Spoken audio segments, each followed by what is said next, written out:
Sumqayıtda yanğın hadisəsi baş verib. Hadisə şəhərin Sülh prospektində yerləşən ticarət mərkəzlərinin birində qeydə alınıb.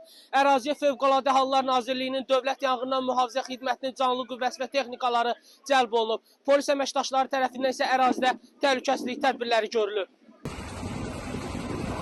Saat 08:42 dəqiqədə Fövqəladə Hallar Nazirliyinin Zəng mərkəzində, 112 Zəng mərkəzində Sumqayıt şəhəri Sülh küçəsində yerləşən ticarət mərkəzlərinin birində yanğın baş verib.